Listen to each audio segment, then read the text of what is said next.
আসসালামু আলাইকুম। গত ২ টা পর্বে আমরা আসলে স্টার্ট ডেট এবং এন্ডিং ডেট নিয়ে কাজ করছিলাম। আজকেও আমরা সেম জিনিসটা নিয়ে কাজ করব, তবে আরেকটু অ্যাডভান্স ভাবে। আমরা আজকে মাল্টিপল ভাবেই দেখতে চাই যে স্টার্ট ডেট এবং এন্ডিং ডেট এই সময়ের মাঝখানে টোটাল কত বছর, কত মাস এবং কত দিন গিয়েছে সে ডাটাটা আমরা বাইর করব। তাহলে সেক্ষেত্রে আমরা গত পর্বে যে ফাংশনটা ব্যবহার করেছিলাম ডেটেড ইফ, আমরা সেই ফাংশনটাই আজকেও ব্যবহার করব। সেক্ষেত্রে আমরা start date, comma end date দিয়ে দিব, কমা দিয়ে আমি এখানে ওয়াইটা বের করব, মানে হচ্ছে ইয়ারটা আমি বের করব এখান থেকে। তাহলে দেখুন আমার এখানে টোটাল ৩ বছর দেখাচ্ছে, কিন্তু ডেটের ডিফারেন্স কি শুধুমাত্র একটা ইয়ার দিয়ে হয় না। সেক্ষেত্রে আমি চাচ্ছি অবশ্যই এর সাথে অতিরিক্ত মানে একটা বছর বা ৩টা বছর যাওয়ার পর অতিরিক্ত কয় মাস গেল সেটা বের করতে। সেক্ষেত্রে আমরা এখন এটার সাথে যেহেতু সংযুক্ত করতে চাচ্ছি, আমরা এখান থেকে এন্ড ফাংশনটা ব্যবহার করব এবং আমি পাশাপাশি এখানে লিখে দিতে চাচ্ছি YEAR মানে ইয়ার এবং কমা, এই লেখাটা এখানে উল্লেখ থাকবে। এরপর আমার যখন ইয়ার বের করা শেষ, একই জিনিসটা আমি আবারও অ্যান্ড দ্বারা রিপিট করব। আমি এখানে আবার ডেটেড ইফ দিব, ডেটেড ইফ দিয়ে এখন আমি একই কাজটাই পুনরায় করব। এখন আমি বের করতে চাচ্ছি বছর বাদ দিয়ে যদি আমি মান্থটা চাই সেটা কীভাবে বের করতে পারবো। সেটা হচ্ছে যেহেতু আমি বছরটাকে ইগনোর করে মান্থটা চাচ্ছি, তাহলে আমি এখানে ডাবল কোটেশনের ভিতরে ওয়াই এমটা লিখে দেব, অর্থাৎ ইয়ার ইগনোরড মান্থ। ইয়ারটাকে ইগনোর করে আমাকে শুধুমাত্র মান্থটা সেই রেজাল্ট আকারে দেখাবে। এবং এটার সাথেও আমি ফিক্সড কিছু লেখা অ্যাড করে দিতে চাচ্ছি, সেটা হলো অ্যান্ড দিয়ে ডাবল কোটেশন মান্থ। আমি এখানে ওয়াইটা বড় করে দিচ্ছি যেহেতু এটা ক্যাপিটাল লেটারে ভালো লাগবে, এবং কমা দিয়ে ব্র্যাকেট ক্লোজ করে দিলাম। অ্যান্ডের পরে আমি যে ডাবল কোটেশন দিয়ে এক্সট্রা অংশটা ব্যবহার করছি, এটা হচ্ছে আসলে জাস্ট লেখাটা শো করার জন্য ব্যবহার করলাম। পাশাপাশি আমি এখন আবারও সেম ফাংশনটা অ্যান্ড দিয়ে সেম ফাংশনটা ব্যবহার করে আমি জাস্ট ডেটা বের করব।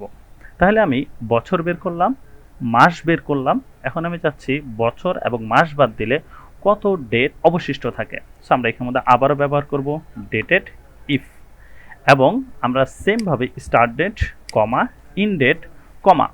এখন আমরা কি চাই, ইয়ার এবং মাস বাদ দিয়ে আমরা ডেটা চাই, তাহলে সেক্ষেত্রে মান্থ ইগনোরড ডেট বা MD, এটাকে আমরা ডাবল কোটেশনের মধ্যে ব্যবহার করব।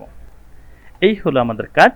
এবার আমরা চাইলে এটার সাথে ওই যে টেক্সট যেটা আমরা অ্যাড করতে হবে অ্যান্ড দ্বারা ডাবল কোটেশন দ্বারা DAYS, সেটাকে আমরা সরাসরি ব্যবহার করে দিচ্ছি। এবার আমার কাজটা কমপ্লিট।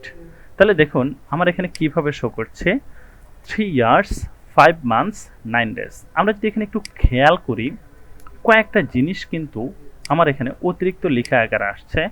এটা আমি আলাদাভাবে ডাবল কোটেশনের মধ্যে লিখে দিয়েছিলাম, এই লেখাটা আমি আলাদাভাবে ডাবল কোটেশনের মধ্যে লিখে দিয়েছিলাম, এবং এই লেখাটা আমরা আলাদাভাবে ডাবল কোটেশনের মধ্যে লিখে দিয়েছিলাম। তাহলে মূলত আমরা যেটা বের করেছিলাম ফাংশনের মাধ্যমে সেটা হচ্ছে 3, 5 অ্যান্ড 9। আমরা যদি এটাকে দেখি একটু ভালোভাবে পুরো ফাংশনটাকে যদি আমরা খেয়াল করি, আমরা চাইলে একটা স্পেস কিন্তু দিতে পারি।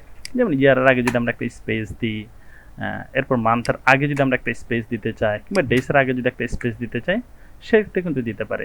যেমন দেখেন এখন কিন্তু সুন্দর লাগছে যে ডেজ, বা আমরা যদি চাই কমার পরে স্পেসটা দিতে পারি, সেটাও আরও সুন্দর হয়। যেমন এখানে কমার পর আমার এক্সট্রা একটা স্পেস থাকবে, মান্থের পরে কমা তারপর এক্সট্রা একটা স্পেস থাকবে, ডেজের পর আমার কমা বা স্পেস কোনো কিছুরই প্রয়োজন নাই।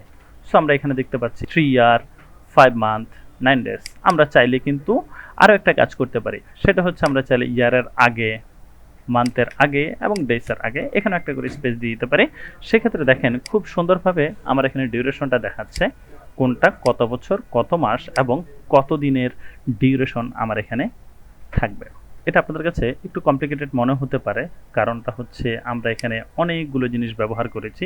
তবে পুরো জায়গাটাতে আমরা যদি একটু চেক করি, তাহলে এখানে দেখা যাচ্ছে যে মূল কাজ হচ্ছে আমাদের একটাই কাজ। দেখুন এখানে ডেটেড ইফ, ডেটেড ইফ এবং ডেটেড ইফ, জাস্ট এই তিনটা জিনিসই হচ্ছে আমাদের মূল কাজ। বাকি যে অংশটুকু আমরা এখানে দেখতে পাচ্ছি, এই অংশটুকু এটা আলাদা একটা পার্ট, এটা আলাদা একটা পার্ট, এবং এখানে দেখা যাচ্ছে এখানে আরও একটা আলাদা একটা পার্ট।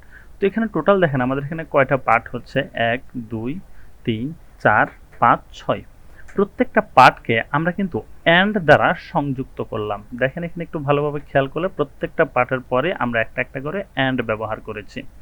সো আমরা যদি দেখি আমাদের কাজ হচ্ছে খুবই ইজি।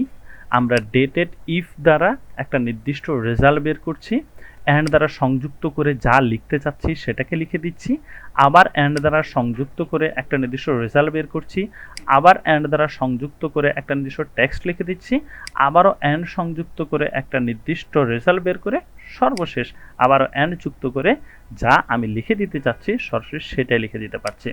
সো এই জিনিসটা আপনারা একটু বাসায় প্র্যাকটিস করে নেবেন, তাহলে এটা আপনাদের জন্য আরও অনেক অনেক বেশি ইজি হয়ে যাবে। আজকে এ পর্যন্তই, দেখা হচ্ছে পরবর্তী ভিডিওতে। আসসালামু আলাইকুম।